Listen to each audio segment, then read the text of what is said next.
எல்லோருக்கும் நமஸ்காரம். மாதா பிதா குரு தெய்வங்கள் திருவடிகளை போற்றி, ஸ்ரீ காஞ்சி மகா பெரியார் திருவடிகளை போற்றி. அளவல்ல செய்தாங்கே வீவர் களவல்ல மற்றைய தேற்றாதவர். களவு செய்தலை தவிர மற்ற நல்ல வழிகளை அறியாதவர்கள் அளவல்லாத தர்மத்துக்கு மீறிய செயல்களை செய்து அப்பொழுதே கெட்டு அழிவார்கள். வள்ளுவர் பெருமானின் அறநெறியை பின்பற்றி வாழ்க்கையில் நாம் முன்னேறுவோம். நமது பாரத தேசம் 3வது முறையாக ஐசிசி சாம்பியன் பட்டத்தை வென்று கிரிக்கெட் உலகில் மிகப்பெரிய சாதனையை படைத்துள்ளது. கேப்டன் ரோஹித், ஸ்பின்னர்கள் குல்தீப், வருண் சக்கரவர்த்தியின் அற்புத ஆட்டத்தால் ஐசிசி சாம்பியன் கோப்பை கிரிக்கெட் போட்டி இறுதி ஆட்டத்தில் நியூசிலாந்து அணியை 4 விக்கெட் வித்தியாசத்தில் நமது பாரத தேசம் வென்றது. 3வது முறையாக இந்த பட்டம் நமது பாரத தேசம் பெற்று உலக கிரிக்கெட் ரசிகர்களுக்கு ஒரு சாதனையை படைத்து காட்டியிருக்கிறது நமது தேசம். முதலில் ஆடிய நியூசிலாந்து அணி 251 ரன்களை 7 விக்கெட்டில் சேர்த்தது. பின்னர் ஆடிய இந்திய அணி 254 ரன்களை சேர்த்து வென்றது. லீக் சுற்றில் தோல்வியே காணாத இந்திய அணி அரையிறுதியில் ஆஸ்திரேலியாவை வீழ்த்தி, இந்தியாவும் தென்னாப்பிரிக்காவை வீழ்த்தி நியூசிலாந்தும் இறுதி கட்டத்துக்கு தகுதி பெற்றன. இந்த நிலையில் இந்திய நியூசிலாந்து அணிகள் இடையேயான இறுதி ஆட்டம் துபாய் சர்வதேச கிரிக்கெட் மைதானத்தில் ஞாயிற்றுக்கிழமை நடைபெற்றது. இந்திய அணியில் எந்த மாற்றமும் செய்யப்படவில்லை. 4 ஸ்பின்னர்களுடன் களம் இறங்கியது நமது தேசம். நியூசிலாந்து அணியில் பவுலர் மேட் ஹென்றி காயத்தால் விலகியது பாதமாக அமைந்தது. டாஸ் வென்ற நியூசிலாந்து அணி பேட்டிங்கை தேர்வு செய்தது. இந்திய சூழலால் தடுமாற்றம். நியூசிலாந்து தொடக்க பேட்டர்கள் வில்லியங் 15 ரன்கள் எடுத்த நிலையில் வருண் சக்கரவர்த்தி பந்தில் LPW ஆனார். இளம் allrounder Rachin Ravindra boundary, sixer என விளாசிய பொழுது ஸ்கோர் கணிசமாக உயரும் என்று கருதப்பட்டது. ஆனால் குல்தீப் யாதவ் பந்தில் போல்டான ரச்சின் ஒரு சிக்ஸர் 4 பவுண்டரியுடன் 29 பந்துகளில் 37 ரன்களுடன் மைதானத்தை விட்டு வெளியேறினார். அரையிறுதியில் தென்னாப்பிரிக்காவிற்கு எதிராக ரச்சின் சதம் அடித்தது குறிப்பிடத்தக்கது. அவருக்கு பின் ஆட வந்த மூத்த வீரர் கேன் வில்லியம்சன் 11 ரன்களுடன் குல்தீப் யாதவ் பந்து வீச்சில் அவரிடமே காட்டன் போல்ட் ஆனார். Daryl Mitchell 63. மிகவும் நிதானமாக ஆடிய டேரில் மிட்சல் 3 பவுண்டரியுடன் 101 பந்துகளில் 63 ரன்களுடன் அரை சதம் அடித்தார். டாம் லத்தம் 14 ரன்களுக்கும் கேப்டன் சாண்ட்னர் 8 ரன்களுக்கும் அவுட் ஆகி விடைபெற்றனர். கிளவுன் பிலிப்ஸ் 52 பந்துகளில் 34 ரன்களை சேர்த்து வருண் சக்கரவர்த்தி பந்தில் போல்டானார்.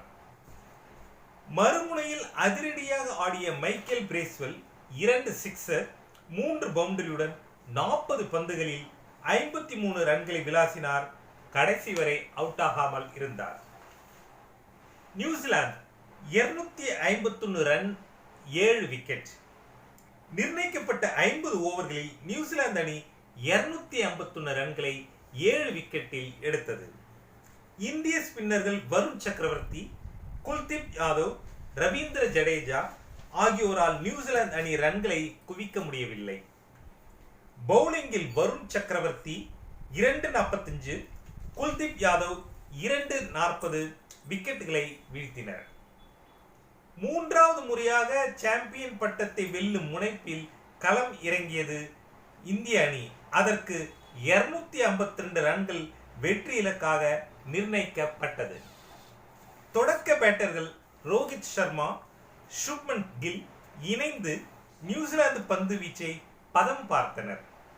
கில் ஒரு சிக்ஸரை மட்டுமே விளாசி 50 பந்துகளில் 31 ரன்களை எடுத்திருந்த பொழுது சாட்னர் பந்தில் கிளவுனிடம் கேட்ச் தந்து அவுட் ஆனார். அதிரடியாக ஆடி ஸ்கோரை உயர்த்துவார் என எதிர்பார்க்கப்பட்ட விராட் கோலி ஒரு ரன்னுடன் பிரேஸ்வெல் பந்தில் LBW ஆகி வந்த வேகத்திலேயே திரும்பினார். மறுமுனையில் அதிரடியாக ஆடிய கேப்டன் ரோஹித் 3 சிக்ஸர் 7 பவுண்டரியுடன் 83 பந்துகளில் 76 ரன்களை விளாசி ரவீந்திரா பந்தில் டாம்லத்திடம் கேட்ச் தந்து வெளியேறினார். இது அவரது 58வது ஒருநாள் அரை சதம் ஆகும். ரோஹித் அதிரடியால் இந்திய அணியின் ஸ்கோர் 17 ஓவர்களில் 100ஐ கடந்தது. ரோஹித் அவுட் ஆனதால் இந்திய அணியின் ரன் குவிப்பு தடைப்பட்டது. 33 ஓவர்களில் முடிவில் 161 ரன்களை எடுத்திருந்தது இந்தியா.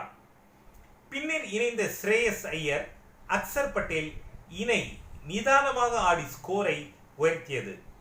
84 பந்துகளில் 86 ரன்கள் தேவை என்ற நிலையில் ஆடிக்கொண்டிருந்தார்கள். ஸ்ரேயஸ் ஐயர் தலா 2 சிக்ஸர் பவுண்டரியுடன் 62 பந்துகளில் 48 ரன்களை விளாசி சாட்னர் பந்தில் ரவீந்திராவிடம் கேட்ச் தந்து அவுட் ஆனார். 2 ரன்களில் அரை சத வாய்ப்பை தவறவிட்டார். அவருக்கு உறுதுணையாக ஆடிய அக்சர் பட்டேல் 29 ரன்களுக்கு பிரேஸ்வெல் பந்தில் அவுட் ஆகி வெளியேறினார். தொடர்ந்து KS ராகுல், ஹர்திக் பாண்டியா இணைந்த ஸ்கோரை உயர்த்தியது. பாண்டியா தலா ஒரு சிக்ஸர் பவுண்டரியுடன் 18 ரன்களை விளாசி ஜேமிசன் பந்தில் அவரிடமே கேட்ச் தந்து அவுட் ஆனார். KL ராகுல் 34 ரன்களுடனும் ஜடேஜா 9 ரன்களுடனும் களத்தில் இருந்தனர். 49வது ஓவரில் இந்திய அணி 254 ரன்கள் 6 விக்கெட்டுகளுடன் வெற்றி இலக்கை அடைந்தது. இதன் மூலம் 4 விக்கெட் வித்தியாசத்தில் நியூசிலாந்தை வீழ்த்தி 3வது முறையாக சாம்பியன் பட்டத்தை வென்றது நமது தேசம்.